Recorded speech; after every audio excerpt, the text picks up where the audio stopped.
Bienvenidas todas y todos a un nuevo capítulo de Inventario, el podcast de Chiapas Paralelo. Mi nombre es Andrés Domínguez, soy reportero de este portal informativo y junto con un gran equipo pues seguimos apostándole a seguir tratando de incentivar nuevos temas, de llevarle a la ciudadanía que nos hace el favor de escuchar y ver pues temas que nosotros en algún momento tenemos en las agendas. Hemos hablado sobre temas coyunturales, sociales, medioambientales, históricos, todos aquellos con el fin de, pues, de que la ciudadanía se entere un poquito más sobre lo que nosotros estamos haciendo. Eso nos parece demasiado importante, entonces por eso lo seguimos haciendo. Recordarles a la gente que este podcast se puede ver y escuchar, se puede ver a través de www.youtube.com/Chiapas Paralelo TV y se puede escuchar a través de Spotify, de Apple Podcast, de Google Podcast, de Amazon Music. Ahí ponen Inventario Chiapas o Chiapas Paralelo y seguramente ahí les vamos a encontrar. El día de hoy pues vamos a hablar justo, creo que un tema muy importante y transversal.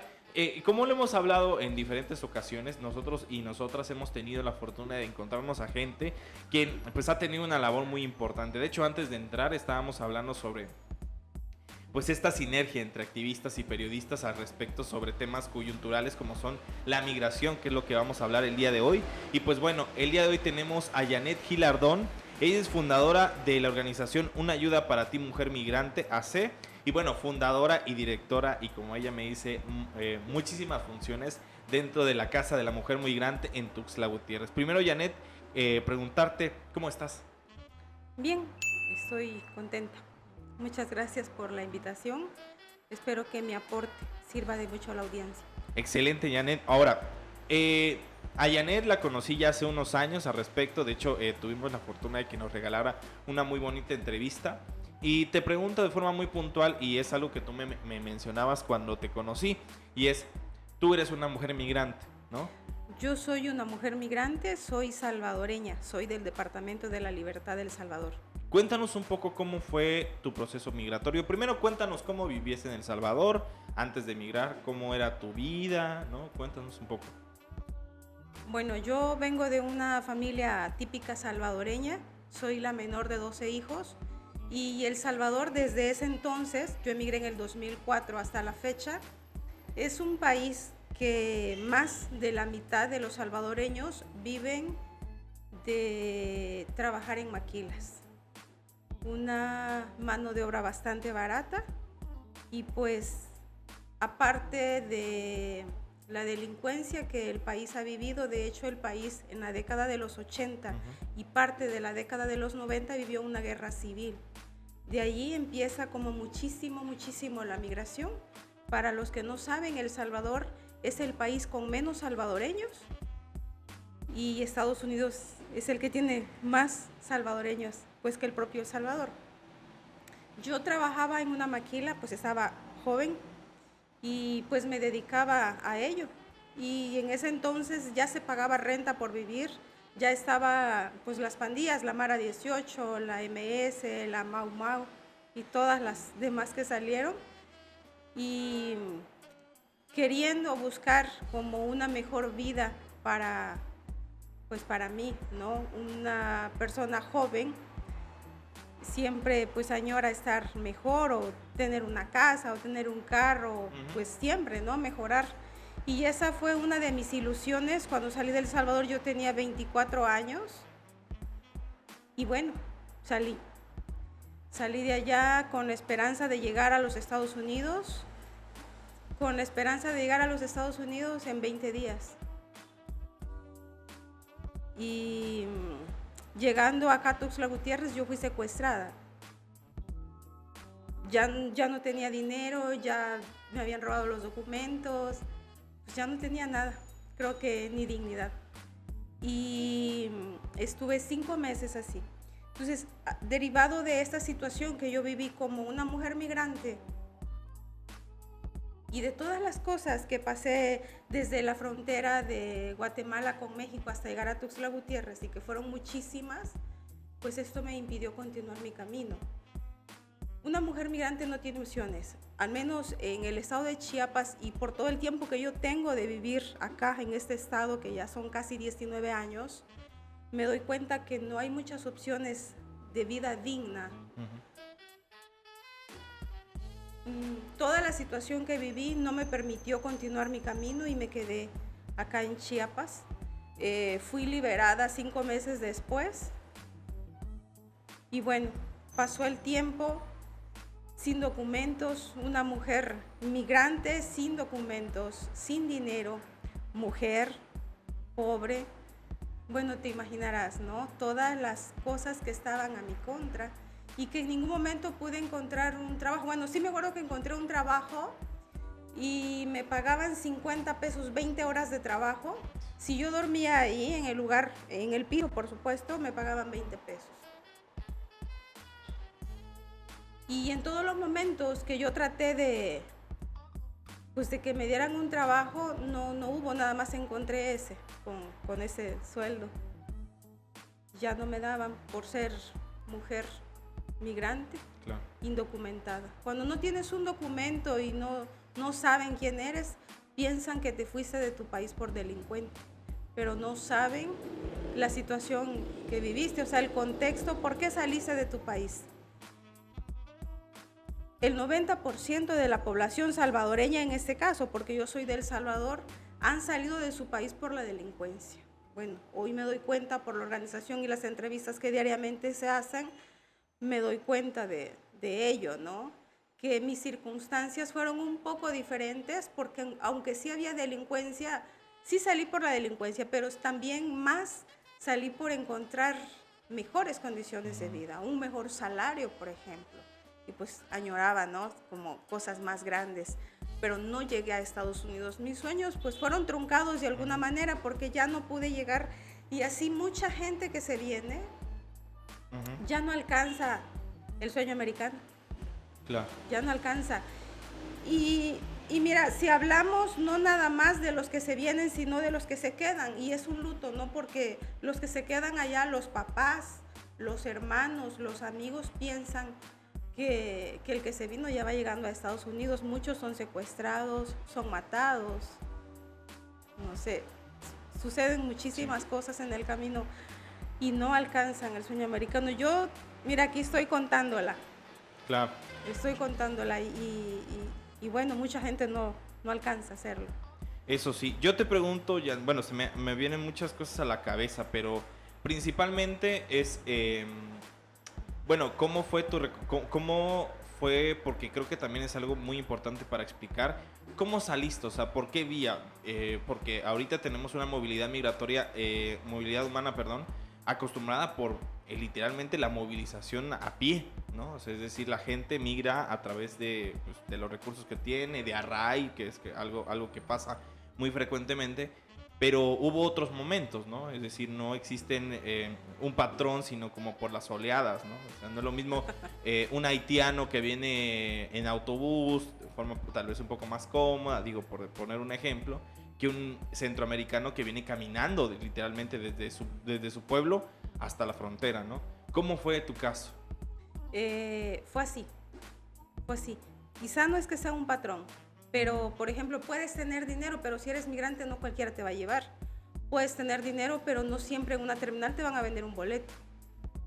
Entonces yo me vine caminando mucho. Para llegar a Tuxtla Gutiérrez sí fue un buen de tiempo, fueron como 2 meses, porque caminé y fue de ray y por ratos descansábamos en el monte y había muchos días que no comíamos. Entonces yo creo que no es que sea un patrón, te digo, pero aunque tengas el recurso para poder abordar un transporte, no siempre puedes. Las puertas se te cierran en ese momento por el hecho de ser migrante. Yo tengo otra pregunta me parece indicada, ¿no? Es, ¿qué diferenciación entre, de hecho tú lo vas a marcar muy bien, qué diferenciación hay entre una mujer migrante y un hombre migrante? Bueno, hay muchísimas. Fíjate que me tocó ver la violación sexual de una mujer y un hombre. La mujer tuvo un bebé, quedó embarazada, el hombre no. Ahí te estoy diciendo muchísimo. El hombre usualmente tiene como más oportunidades. Fíjate que en nuestras estadísticas de la organización hemos visto cuántos hombres han podido incorporarse a un empleo aquí en Tuxtla Gutiérrez y cuántas mujeres. De 100 mujeres pueden entrar a un trabajo 5 mujeres en donde les paguen más o menos. Y de los hombres pueden entrar hasta 60 hombres de 100.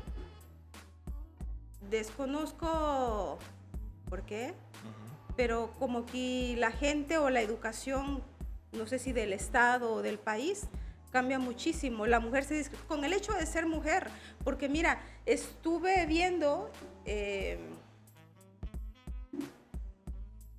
estuve analizando como muchos pensamientos, como mucha idiosincrasia de personas locales de acá y decían, es que las mujeres de Centroamérica nos vienen a quitar a nuestros esposos. Ajá.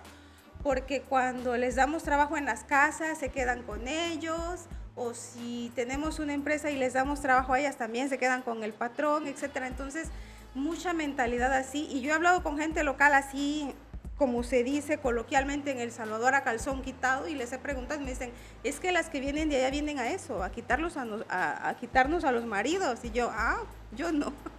Entonces, se tiene ese pensamiento, ¿eh?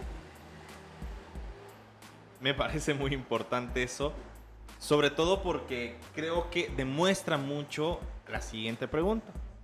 De los 19 años que has tenido acá, evidentemente no podemos generalizar, pero de la gente que seguramente te tocó, ¿cómo describirías a la población chiapaneca? Ay, rayos. Pues no me quisiera meter en líos. No me quisiera meter en líos. Pues mira, yo tengo mi manera de pensar y yo creo que hay mucho prejuicio y falta mucha educación. ¿Por qué? ¿Por qué educación? Cuéntanos. Porque mira, yo creo que ¿desde cuándo la gente no mira? ¿Desde cuándo Chiapas no es el puente para que pase la gente? ¿Desde cuándo? Bueno, a estas alturas se tuviera la educación de recibir como hermanos a los que vienen, porque simplemente nacieron por allá, pero es lo mismo. Las necesidades que tienes tú o que tiene ella son las mías, o sea, yo quiero estar bien, ella quiere estar bien, o sea, es lo mismo. Si se aprovechara las remesas culturales que las personas migrantes traen, sería otra cosa. A eso me refiero. Mira, falta educación para entender, para amarnos, para, no sé, ver a nuestro prójimo, pues al semejante como nosotros y amarlo como Jesús dijo, amarás a tu prójimo como a ti mismo. Y nos falta entender ello. Yo creo que el gobierno debería de empezar por ahí, decir, bueno, vienen migrantes, los vamos a incorporar a una labor en el DIF, por ejemplo, ¿no? Por ejemplo, el diseño de uñas que ponen en El Salvador es diferente al de acá, que pusieran a las mujeres en el DIF a intercambiar el conocimiento de esto de las uñas con las de acá, ya hubiera como un intercambio, una diáspora de conocimientos. Yo creo que eso falta. Falta educar a la gente, concientizarla, hacerle saber o hacerle entender que es gente como tú, exacto, como yo, simplemente. Yo fíjate que, te metiste en un tema que a mí me encanta, que es el tema de la sociología, ¿no? O sea, fíjate que yo hice una investigación y bueno, he ido muchas veces a la frontera y no solamente por el tema migratorio, sino por el tema del lenguaje cultural, ¿no? Fíjate que en Motocintla, por ejemplo, que tuve la fortuna, sí existe esta resistencia al guatemalteco, por ejemplo, ¿no? Es decir, me pasó que decían que un insulto para los motociclecos o para la gente que estaba ahí era de que te dijeran, tú eres cachiquel, por ejemplo, que era una lengua indígena que se asentaba más en Guatemala que en México, ¿no? ¿Por qué? Porque los guatemaltecos eran considerados como una ofensa para los mexicanos, ¿no? Yo, que de alguna forma he tenido como que ese bajaje, pues no hay que olvidar que, pues, o sea, nosotros en algún momento fuimos parte de la Capitanía General de Guatemala, sí, ¿no? Es decir, cuando se independiza este tema de Centroamérica, se independiza en 7 regiones. Costa Rica, Panamá, Honduras, El Salvador, Guatemala, Chiapas y el Soconusco, sí, ¿no? Y es decir, no sé, yo creo que pasó una política nacionalista que ya en 1800 se desarrolla, esta política de decir, bueno, nosotros ya no somos guatemaltecos, pero no solamente con esta idea de que ya no somos un pueblo hermano, ¿no? Sino que me causa mucha controversia porque ayer escuchaba al presidente, bueno, cuando lo grabamos el día de hoy, el episodio, pues ayer dio una conferencia Andrés Manuel sobre el tema cultural y todo, ¿no? De que hablaba sobre la política de buena vecindad, ¿no? Andrés Manuel López Obrador, Sí. ¿no? Porque mencionaba que Theodore Roosevelt mencionaba que hay que llevarnos bien con el pueblo mexicano, el haitiano, el cubano, ¿no? Poniendo en ejemplo que Estados Unidos no se está llevando del todo bien con México, ¿no? Pero nosotros no nos ponemos a pensar cómo en los últimos años se ha reforzado este tema, ¿no? Y creo que me parece muy importante el gobierno, ¿no? O sea, históricamente las personas en movilidad humana ya, porque ahorita ya no solamente son migrantes, ¿no? Podemos identificar que inclusive a la propia población las han cansado el mismo gobierno. Yo tengo esta teoría porque yo hice una investigación al respecto, ¿no? Es decir, la migración tomó una diferente ruta en el momento que se concibió o se aperturó el tema de las solicitudes de refugio, ¿no? Es decir, ya cuando uno o una tiene este tema de la solicitud de refugio, ya no es tan fácil que de repente te encuentren y que te retornen, ¿no? O sea, te deporten, ¿no? Ahora ya es como decir, bueno, estoy en mi trámite de solicitud de refugio, me tienes que esperar el veredicto de Comar para que así tú como autoridad procedas o no procedas, ¿no? Con estas famosísimas redadas, ¿no? De que te acordabas que de repente en cualquier camino ya cerraban y va para arriba, ¿no? Y te regresaban.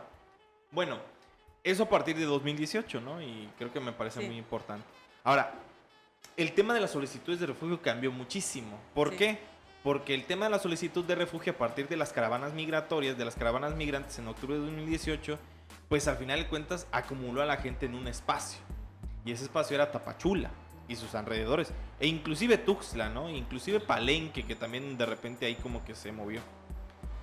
Y entonces ya la presencia era más visible, ¿no? Y me acuerdo que un investigador me decía, bueno, es que no es lo mismo identificar la presencia de una salvadoreña, de un salvadoreño, de un guatemalteco, a quien inclusive podríamos confundir fisiológicamente con un mexicano o con un chiapaneco, chiapaneca, pues porque tenemos los mismos rasgos, pues, o sea, somos morenos, chaparritos, altos, lo que sea.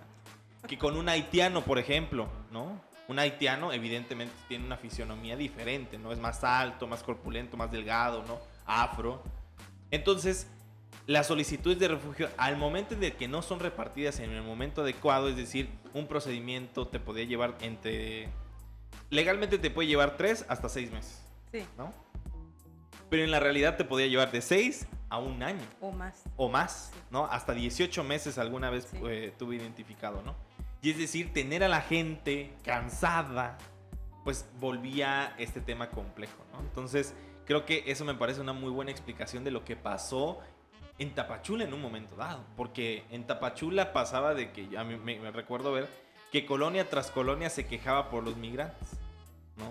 ¿Tú qué puedes decir al respecto? No sé si tienes alguna reflexión al respecto. Fíjate que mucha gente en Tapachula, comerciante, cerró sus negocios por miedo a que les fueran a robar. Y me lo dijeron a mí, gente de Tapachula, es que tengo miedo que me vayan a robar los migrantes y estoy perdiendo dinero porque no estoy vendiendo, porque no he abierto mi negocio, porque prefiero que esté cerrado a que me roben. Y yo le pregunté, ¿cómo sabe que le van a robar? ¿Por qué mejor no les ofrece trabajo? La derrama económica que provocan los migrantes al lugar donde llegan es bastante, porque mira, te diré, de 10, 9 reciben remesas. Esas remesas, bueno, ¿cuánto no le dejan al país? Pero bueno, aquí en Tuxtla Gutiérrez, la población migrante que ha llegado y que ha recibido sus remesas, ha buscado un espacio donde rentar. Había un edificio en el barrio San Francisco, aquí en Tuxtla Gutiérrez, del lado sur, que le estaba rentando a puros migrantes, todos puntuales con su dinero, todos recibían remesas. El señor de la tiendita de la esquina vendía muy bien porque ahí compraban. O sea, es una derrama económica si lo ves desde ese punto de vista, pero si tú dices es que son malos, son rateros, vienen a quitar a los maridos, o sea, cuando tú ves más lo malo, pero no pescas lo bueno, ahí es donde te digo que falta, pues, o sea, falta que entienda la gente, que se cultive la gente y que además, si en vez de cerrar el negocio, mejor le digo, ¿quieres trabajar conmigo? Y mucha gente de Haití, en Tapachula también, que abrió sus cocinas o que estuvo trabajando en cocinas económicas y estuvo vendiendo su gastronomía, ¿no? Estuvo compartiendo lo poquito que traía de su país. horrible, o sea, horrible en Tapachula en el sentido de cómo los ven a los migrantes, que te diré de que quizá algunos en algún momento se salen así como la desesperación, quizá les hace en algún momento equivocarse, ¿no? Pero de uno pues pagan miles y dicen es que sí. todos hacen esto, todos roban, todos, no sé, todos son malos, todos andan asaltando, etcétera, pero no es así, traen necesidades, lo que ellos quieren es trabajo, no quieren robar, quieren trabajar. Y en Tapachula en ese entonces, desde el primer éxodo masivo que llegó, fue una revolución total en Tapachula, porque pues ahí se concentraban, ¿no? Y cuando llegaron a Tuxtla Gutiérrez, dije yo, bueno, algo tenemos que hacer. Y es que te digo, de que buscamos lugares en donde les pudieran rentar. Y el requisito que aquí en Tuxtla Gutiérrez ponían los propietarios de los edificios era que la persona migrante estuviera en proceso de refugio, que presentara una constancia de refugio para poderle rentar y que él supiera de que esta persona no estaba de manera irregular. Eso. Muy bien, ¿no? O sea, que también, bueno, que ahorita vamos a terminar, pero creo que hablamos, creo que el tema importante es política de integración, ¿no? Un tema de integración que creo que desafortunadamente no se ha dado, o tal vez sí se ha dado y no se ha visibilizado tanto, ¿no? A mí me acuerdo que mi compañera Ángeles Mariscal hizo un muy buen trabajo sobre ya políticas integratorias desde hace muchísimos años, ¿no? Por ejemplo, algo que se me viene mucho a la mente es, por ejemplo, el de Acacoyagua, con los japoneses, ¿no? Sí, Es decir, sí, hay muchísimo japonés en Acacoyagua, ¿no? ¿Por qué? Pues hubo una política de integración muy buena, ¿no? Inclusive, yo lo he dicho en podcast, que hasta el embajador de México el embajador japonés en México ha ido varias veces a Acacoyagua, ¿no? Inclusive, alguna vez me dijeron que hasta el emperador de Japón llegó a Acacoyagua para rendir en respeto de la gente, de ese abrazo mexicano que se tuvo, ¿no? O sea, que eso me pone a reflexionar. Pero si quieres, Janet, podemos hacer una pausa, claro, y seguir con esta conversación hablando pues de la migración de las mujeres, ¿no? Sí, claro, por supuesto.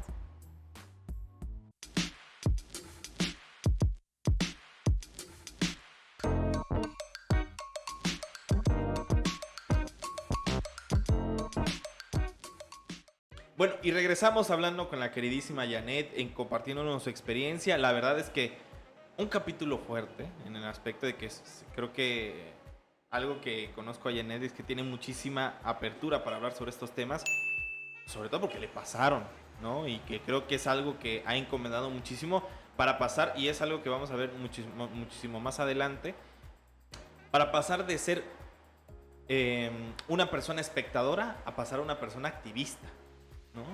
Yo lo que te preguntaría inmediatamente es ¿cómo tomas esta decisión? Es decir, nosotros y nosotras bien posiblemente somos espectadores de muchas cosas, ¿no? Pero ¿cómo te despierta la semilla y decir, bueno, yo ya tengo que hacer algo no por mí, sino por las demás personas? Cuéntanos un poco, Jan. Yo creo que cuando te toca pasar circunstancias en la vida, de repente las encausas a rebelarte, ¿no? En la vida y decir, me pasó esto porque a mí, entonces voy a hacer malas cosas o me voy a desquitar o no sé. Pero con el tiempo de estar en Chiapas, después de todo lo que había pasado, que realmente no les he contado nada de lo que pasé, me di cuenta que habían muchas mujeres migrantes durmiendo en la calle y niños. Que habían mujeres que no habían comido, o sea, yo tengo casi 19 años, este año cumplo 19 años de estar aquí. Caminaba por acá, por el centro de Tuxtla, y veía a las mujeres pidiendo, veía a las mujeres con necesidad. Y dije yo, bueno, ¿y quién les está ayudando? El gobierno no lo está haciendo, el gobierno no se ha puesto las pilas, o sea, no está haciendo lo que le corresponde. En ese entonces yo no tenía una residencia, yo tenía un FM3, antes que daban los FM3, tenía un FM3, y dije yo, ¿qué voy a hacer? No terminé una carrera, soy migrante, no tengo una residencia permanente, no tengo dinero, pero algo voy a hacer. Entonces dije yo, bueno, ¿qué?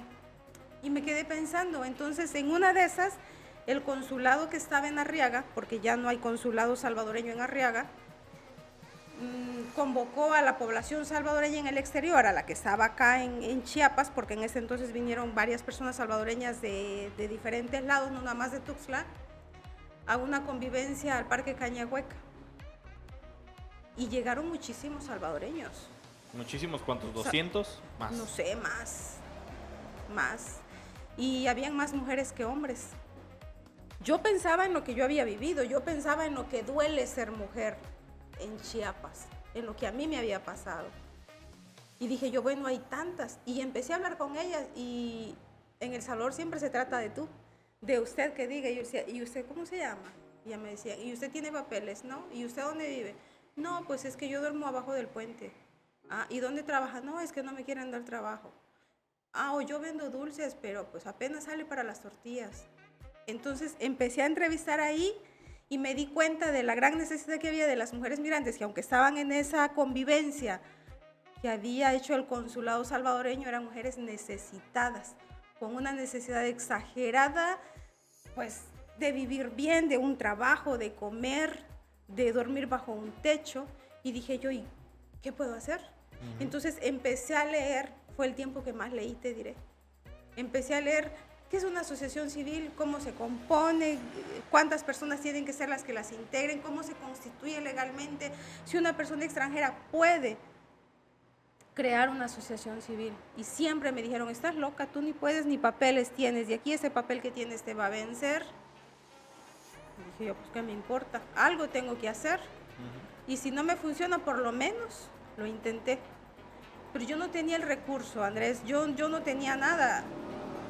Mira, yo me vine, esa parte que no les dije, yo me vine embarazada de El Salvador porque tuve una pareja que me maltrató. Estaba yo muy joven y que, pues, equivocaciones de chamacos. Y dijo, no, pues no quiero al bebé. Entonces yo me vine embarazada. Y en ese entonces yo ya tenía a mi hijo, yo tengo un hijo que nació con autismo. Entonces dije yo, bueno,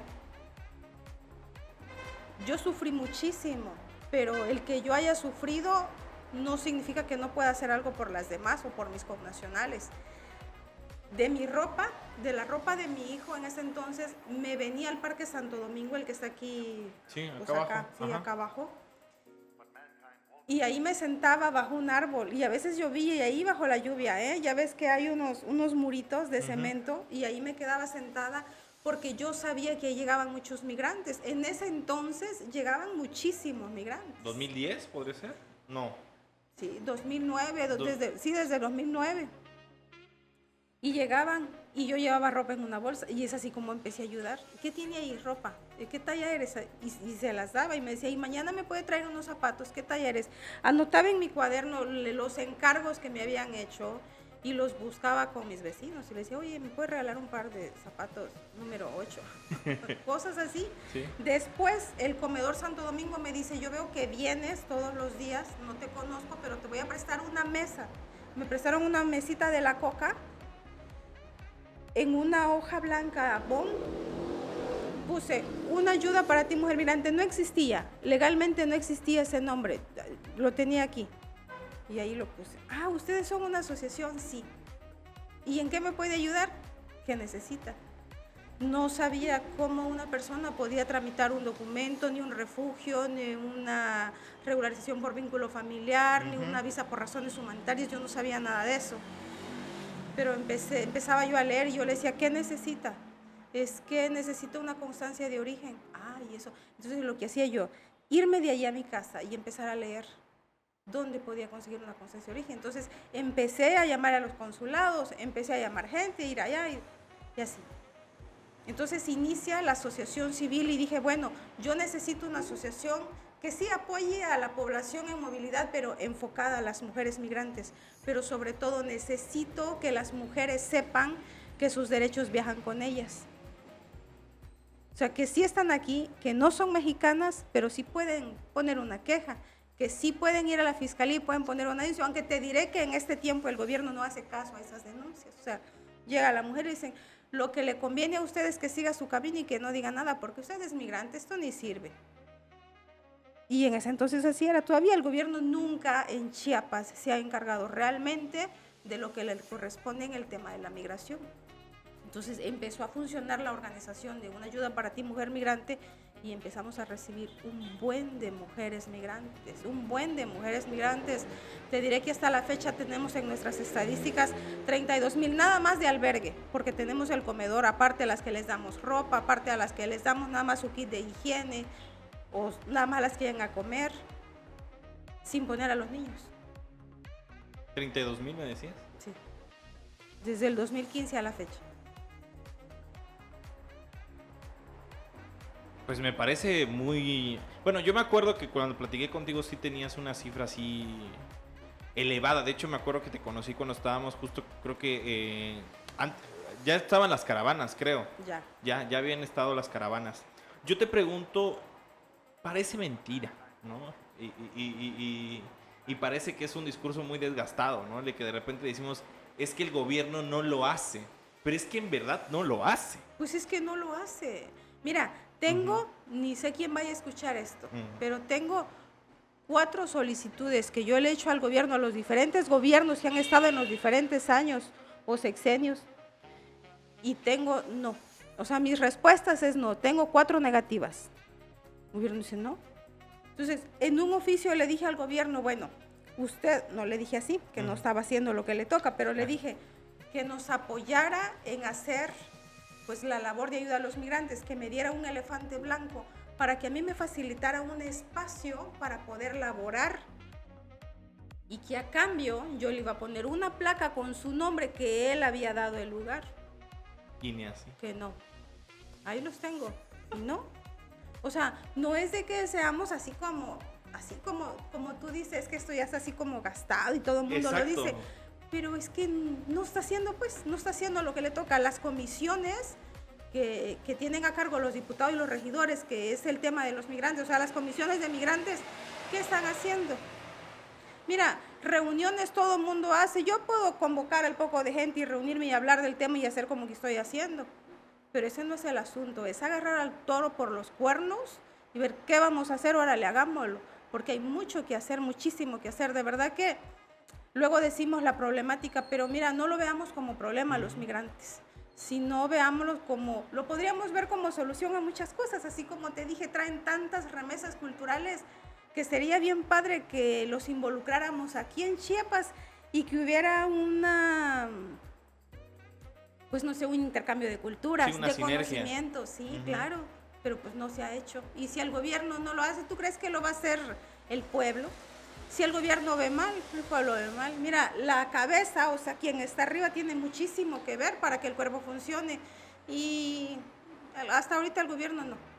Exactamente. Y creo que eso es bien importante, porque creo que se ha marcado tanto el tema de la política de integración, que es algo que creo que ha fallado muchísimo, porque si bien lo he mencionado, también Andrés Manuel López Obrador en algún momento lo mencionó, de que iba a incentivar la política de migración, y que al final de cuentas no ha cambiado, creo, muchísimo del espectro de esta conciencia que se tiene, ¿no? No sé si vaya a ser generacional, no sé si se vaya a hacer... No ha cambiado nada. Entonces, no ha cambiado nada.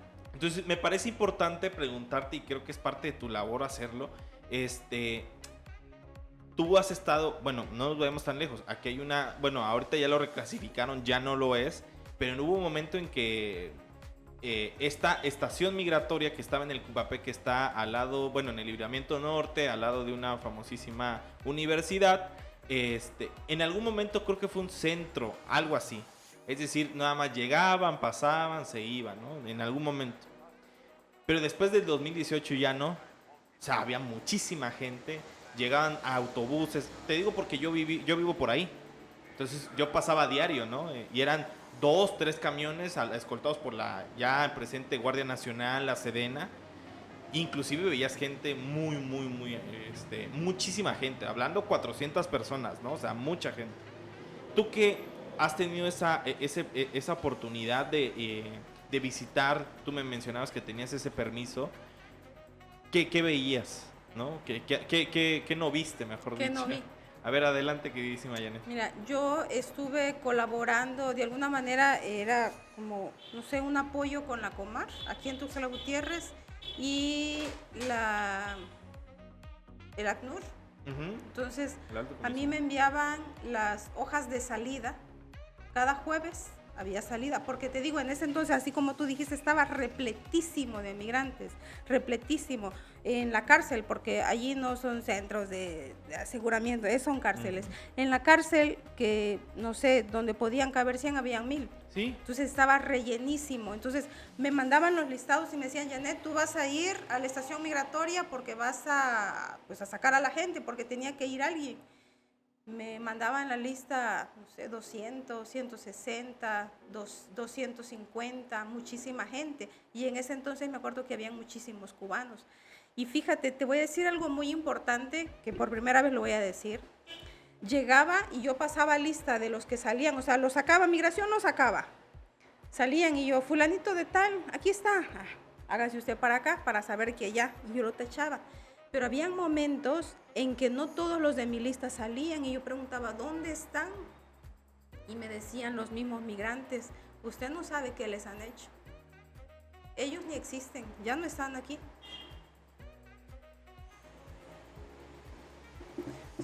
Por eso yo siempre pasaba lista, ¿dónde están? Entonces, pues, todas estas estadísticas, todas estas, que para mí era muy interesante e importante tenerlo, ¿no? Como documentado, porque lo tengo documentado. A mí me hacía como mucho revuelo, me hacía mucha cosquilla. Yo sé que migración me odia, yo no. Yo sé que migración me odia. Y es que mira, entrando a la estación migratoria yo veía el maltrato que le daban a los hombres, a las mujeres y a los niños. Separar a los niños de sus mamás no es así. No los tienen que tener separados de sus mamás, ni pueden tener mujeres en el área donde están los hombres. Una vez yo me formé, porque yo llegaba a la hora de la comida. Yo me formé donde les iban a dar la comida. Era nopal cocido, de un día antes, supongo, porque estaba muy frío. Casi todos eran centroamericanos, allá no se come nopal. Baboso el nopal, que se lo hubieran comido, ellos no se lo comen.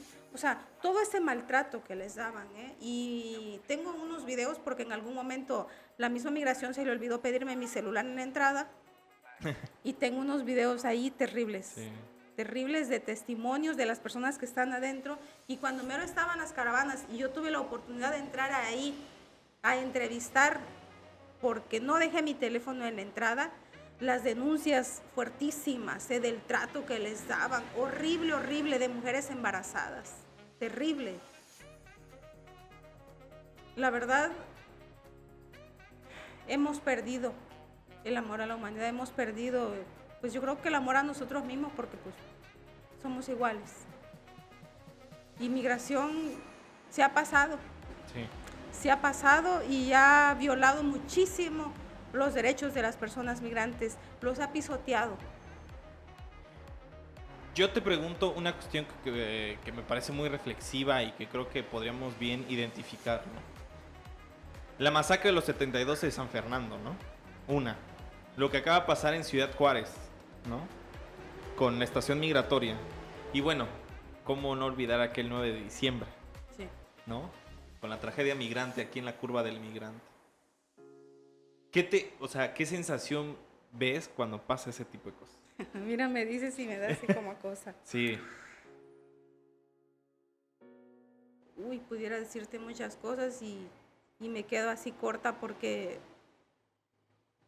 yo creo que estos eventos que han marcado de alguna manera, bueno, a mí, a mucha gente y que son históricos, porque sí, ha sido una masacre, ha sido un genocidio, ha sido mucha gente la que han matado, porque la han matado, mucha gente migrante. Y así como estos eventos de los 72 en San Fernando, de lo que acaba de pasar en Ciudad Juárez y lo de acá, del tráiler, así, Andrés, como ha pasado eso, han pasado mucho, o sea, han matado mucha más gente y que esto no ha salido en los medios. Nadie más se ha enterado de camiones con mujeres migrantes y niños que han desaparecido. ¿Dónde están? ¿Qué les hicieron? ¿Para dónde se las llevaron? ¿A dónde las vendieron? ¿Las prostituyeron? ¿Las mataron? ¿Qué les hicieron?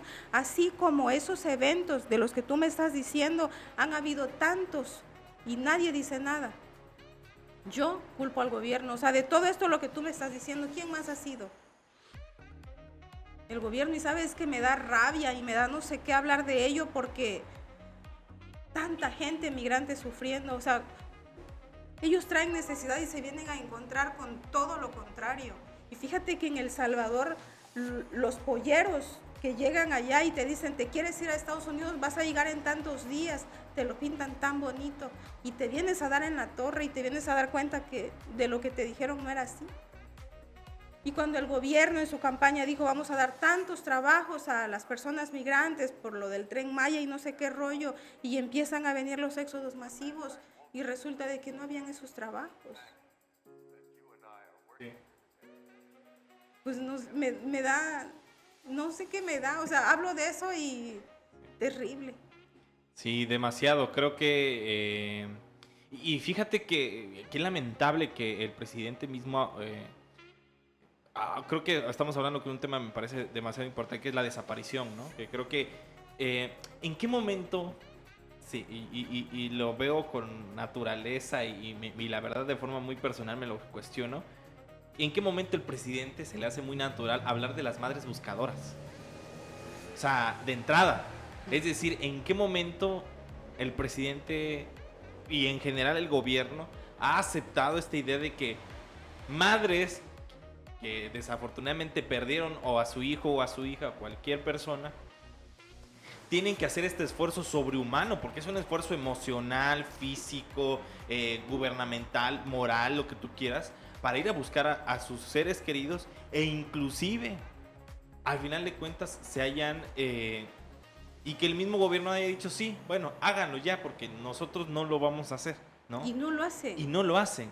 Y ayer, justamente en esta misma conferencia, se me hacía bien importante que mencionaba, ¿no? El secuestro de migrantes en San Luis Potosí, ¿no?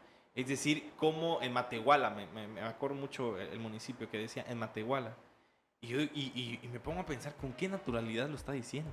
Como si nada. Mira, el miércoles estuve yo en un encuentro que hubo en San Cristóbal de madres de desaparecidos, de migrantes desaparecidos y de migrantes del mismo San Cristóbal o del mismo Chiapas que se fueron al norte y que desaparecieron.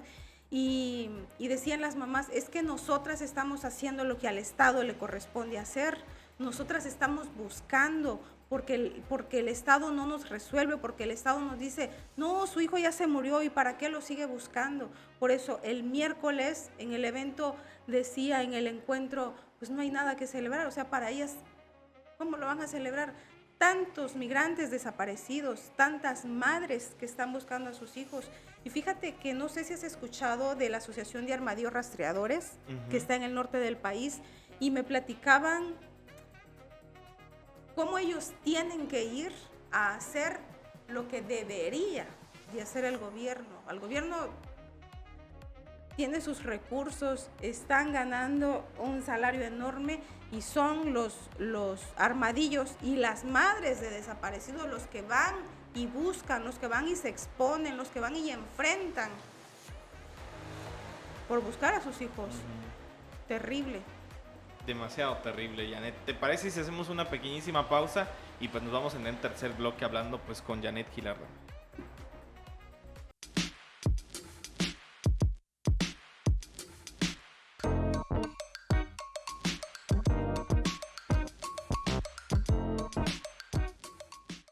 Y regresamos en este tercer y último bloque hablando con la queridísima Janet. Bueno, complicado los temas que hemos abordado porque complicado es, ¿no? Creo que es demasiado complejo.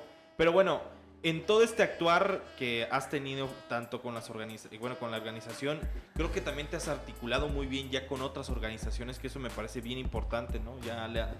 Al menos lo que yo puedo ver desde afuera es que has consolidado muchísimo una red tanto con organizaciones de la sociedad civil, tanto con algunas instituciones gubernamentales, que eso me parece demasiado importante. Pero antes de ello, creo que nos vamos a poner un poquito más serios porque creo que hay un tema muy importante, ¿no? Evidentemente, ¿cuántas amenazas no reciben los activistas y defensores de derechos humanos e inclusive periodistas que estamos incluidos ahí, ¿no? Y el punto es que el 4 de junio de 2022 sales de Chiapas por una amenaza, ¿no? Sí. Que tardas bastante tiempo en regresar. De hecho, tenemos la fortuna de tenerte ya aquí. Pero cuéntanos, ¿por qué tomaste esa decisión? ¿Ha sido común las amenazas hacia ti? Cuéntanos un poco. Pues mira, es un tema delicado y tenemos que decirlo. La gente tiene que saber, o el Estado tiene que saber que, es más, desde hace mucho, o sea, yo te pudiera decir, el Estado mismo es. El 4 de junio del año pasado yo me tuve que ir de Chiapas por amenazas. Somos gente queriendo solucionar el mundo, queriendo arreglarlo, queriendo pues ayudar, ¿no? Y siempre las personas migrantes, para mí, las ven como signo de dólar o de pesos, no sé. Pero por la situación de que la organización apoya sobre todo a las mujeres migrantes, pues sí, he estado recibiendo amenazas de diferentes lados, por diferentes medios, también por vía directa, verbalmente. Yo creo que este es un tema bastante delicado y yo creo que pues no es justo, ¿no? No es justo. Por lo menos que nos dejaran trabajar, digo, si no están haciendo nada, que nos dejaran trabajar, que nos dejaran ayudar, que nos dejaran hacer pues lo que nos toca hacer. Y aunque lo hacemos de muy buen gusto, te diré que aunque le toque esta parte al gobierno, nosotros hacemos su papel de ellos de muy buen gusto. Tuve que irme un buen de tiempo con mi familia, pero aquí estamos. No tengo miedo. Bueno, como ser humano quizá en algún momento sí he sido intimidada, pero la lucha como organización de la sociedad civil, yo siempre voy a seguir alzando la voz por las que no tienen voz primero, que es la población migrante, las mujeres migrantes. Y si por ello en algún momento voy a dejar de existir, pues que sea por algo bueno. O sea, yo estoy convencida de lo que estoy haciendo, estoy satisfecha de lo que hasta hoy he logrado, de lo que hemos logrado hacer con la población migrante, de todo lo que hemos ayudado, de todo lo que hemos hecho con ellas, de toda la gente a la que le hemos abierto los ojos y le hemos dicho, tienes derechos, denuncia. Si el Estado te hizo algo, pues denuncia, pon una queja, haz esto. Y hemos acompañado a muchas mujeres a poner sus denuncias y la misma fiscalía les dice, no, para que esto no va a proceder por ser migrante. Entonces, a raíz de toda esta ayuda, de todo esto, de toda esta labor como organización, hemos recibido amenazas. Queridísima Janet, para ir cerrando y no dejar este dejo tan impaciente, tan intranquilo que puede llegar a dejar esto que nos estás mencionando, te puedo preguntar, ¿cómo va la Casa de la Mujer Migrante? ¿Te pareció a ti una iniciativa, bueno, obviamente a cuesta arriba, porque como todo en las organizaciones de la sociedad civil siempre es a cuesta arriba, pero bueno, ¿cómo ha evolucionado la Casa de la Mujer Migrante? ¿Te sientes, crees que ya has visibilizado al respecto de esta casa? Cuéntanos un poco cómo nace esta iniciativa y cómo va hasta ahora. Pues mira, la Casa de la Mujer Migrante ha albergado a una buena cantidad de mujeres, a un buen porcentaje de mujeres migrantes, a ellas, a sus hijos y a sus hijas. Hemos podido incidir en este tiempo que tiene la organización creada, hemos podido incidir en muchos espacios de otras organizaciones afines, con el mismo gobierno estatal, con el gobierno federal. Hemos tenido espacios importantes en donde hemos podido, de alguna manera, alzar la voz, incidir, concientizar, espero que se haya concientizado, ¿no? En estos espacios donde hemos podido también exhortar al gobierno que haga su trabajo, que lo haga como tiene que ser, y si no lo hace, que nos deje hacerlo. Entonces, tenemos alianzas con muchas organizaciones, no nada más nacionales, sino que internacionales, en donde nos canalizan o les canalizamos. Y bueno, para mí es una labor importante lo que estamos haciendo, y es una asociación que de alguna manera, bueno, existe y que ya se conoce, y que no necesariamente hay que estarla difundiendo, porque en las redes que trabajamos con las organizaciones son ellas las que mandan a la población migrante a que nos busquen en el albergue, es decir, llegan y no necesitan habernos visto ni en internet ni en otro medio, porque ya en Tapachula, por ejemplo, ya les dijeron, está la Casa de la Mujer Migrante en tal lado, entonces ya vienen referidas de allá, si vienen de Palenque, o si vienen de Comitán, o si vienen de San Cristóbal. Entonces, es una organización pues que ya se conoce. Fíjate, somos parte de la Mesa Transfronteriza Migraciones y Género, y pues la Mesa Transfronteriza tiene 89 organizaciones, y bueno, son organizaciones con diferentes temas, pero que uno de los temas principales pues es el tema de la migración, obviamente. Como organización formamos parte de la red de feminicidios en el estado de Chiapas, en donde pues también nuestra palabra como organización vale, y somos parte de la Comisión Interinstitucional del Centro de Justicia para las Mujeres. Y bueno, tenemos estos espacios que nos permiten decir que sí, que no, en qué estamos en desacuerdo como población migrante. Yo soy salvadoreña, quiero decir esto, soy salvadoreña, soy residente permanente, me han ofrecido regalarme la naturalización, pero no la quiero regalada. Quiero que en algún momento las personas migrantes puedan acceder a la naturalización sin que tengan que pagar.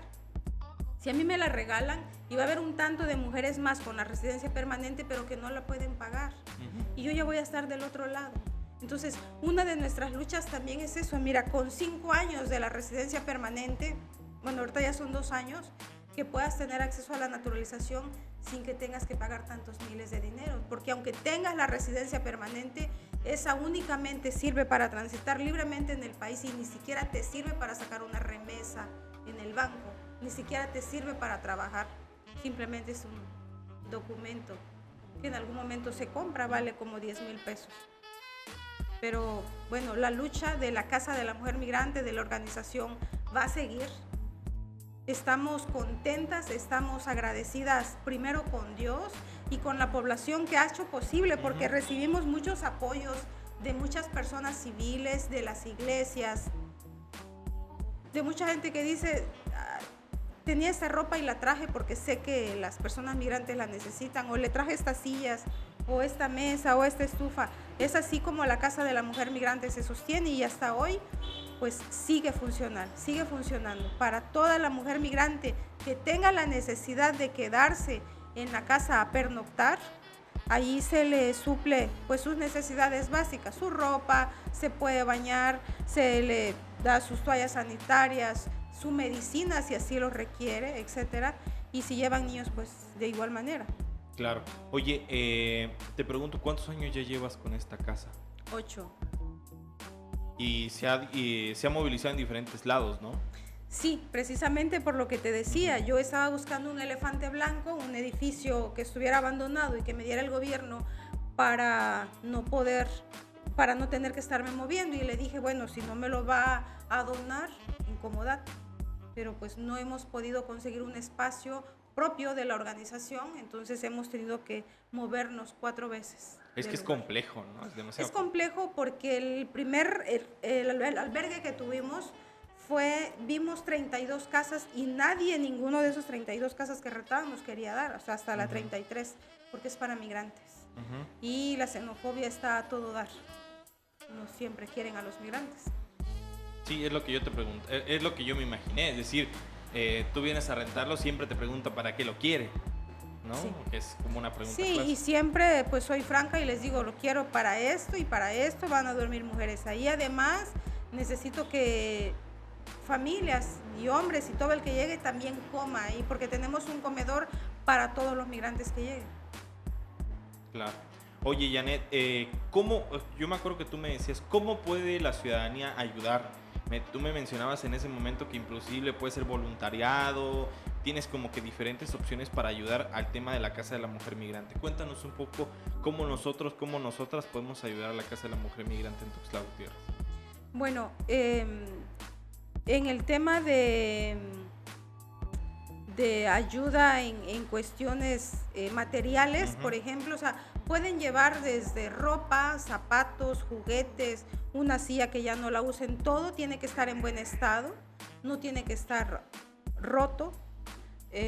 pues que se pueda usar, que en el momento que pase la persona migrante se le pueda entregar, porque además es una organización que batalla también con el personal y a veces no hay como quien pueda estar como seleccionando o lavando la ropa, entonces necesitamos que las cosas que lleven pues sean usables de momento. Todo lo que quieran donar se recibe en la Casa de la Mujer Migrante. Nos donan colchones, nos donan mesas, sillas, camas, estufas, licuadoras. Y mucha gente dice, bueno, ¿y por qué reciben eso?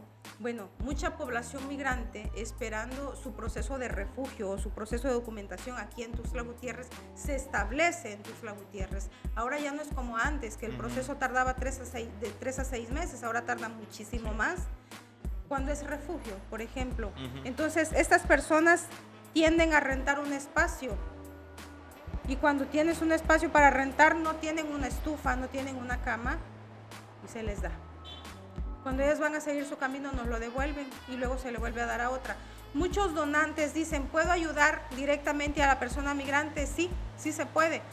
Nos llama por teléfono o me manda un WhatsApp 961-172-2110. Yo le hago el enlace, le pregunto a la persona migrante si está interesada en lo que el donante le quiere dar, si quiere que le comparta el teléfono y ya ellos entienden y ya él se lo lleva a su casa. En cuanto a voluntariado, no siempre recibimos voluntariado, tiene que cumplir ciertos requisitos. Este es un tema delicado, se hace con mucho respeto y compromiso y sobre todo no tener desprecio a la población migrante porque nos han pasado diferentes circunstancias. Entonces, cuando es así, si me mandan un WhatsApp y pues ya les digo yo qué requisitos sí tendrían que cumplir. Excelente. De forma muy puntual, ¿dónde queda la Casa de la Mujer Migrante? La Casa de la Mujer Migrante, está en la 17 Poniente, entre Cuarta y Quinta Sur de la colonia Jamaipac, aquí en Tuxtla Gutiérrez. ¿Lo puedes volver a repetir un poquito más lento para que la gente lo ubique? 17 Poniente Sur, entre Cuarta y Quinta Sur, valga la redundancia, número 518 de la colonia Jamaipac, en Tuxtla Gutiérrez, Chiapas. Excelente. Ahora, yo solamente quisiera cerrar esta entrevista con una pregunta muy puntual. Tú me decías que al principio, cuando venías a México, tú añorabas algo, ¿no? Que tú mencionaste que añorabas una mejor calidad de vida. ¿Tú crees que lo estás logrando ya con todo esto que a 19 años que de repente decidiste decir, bueno, voy a tener un ritmo de vida diferente, tal vez, no sé, uno se imagina, como tú decías, casas, carros, una familia y todo ese rollo, ¿no? Pero el punto es, a 19 años, ¿estás satisfecha con lo que has hecho? Sí. ¿Crees que queda muchísimo por hacer? Tú cuéntanos un poco qué dices. Mira, Chiapas no es un estado donde una persona migrante pueda vivir muy bien. Puede vivir al día, bien. Pero yo en lo personal, a título personal, más que eso, más que carros y lo que pensaba yo tener dólares, tengo satisfacción de haber ayudado a tanta gente y eso vale muchísimo más. O sea, puedo acostarme en la noche y decir, hoy ayudé, hoy hice esto, hoy hay tantas mujeres en el albergue, hay 10 mujeres que no están durmiendo en la calle, hay 10 mujeres que ahora tienen su residencia y eso es lo que me llena. Y digo, bueno, quizás si estuviera en Estados Unidos, sí tuviera quizá otras cosas, pero no hubiera hecho nada de esto, de lo que estoy haciendo ahorita y me siento muy contenta. Excelente, queridísima Janet. Pues si quieres cerramos esta entrevista, no sé si tengas algo para cerrar al respecto, alguna reflexión final. Que la Declaración Universal de los Derechos Humanos en su artículo 1 dice que todos nacemos iguales, todos. Y no nos estamos viendo como iguales. Pues que nos respetemos. Por lo menos si no vamos a ayudar, que respetemos al prójimo. Nada más eso. Excelente. Janet, nada más, redes sociales de la Casa de la Mujer Migrante. Sí, en Facebook. ¿Algún número para que estemos muy al pendientes? ¿Algo al respecto? En Facebook estamos como Una Ayuda para Ti Mujer Migrante A.C. En Twitter estamos como Casa de la Mujer Migrante. Y ya.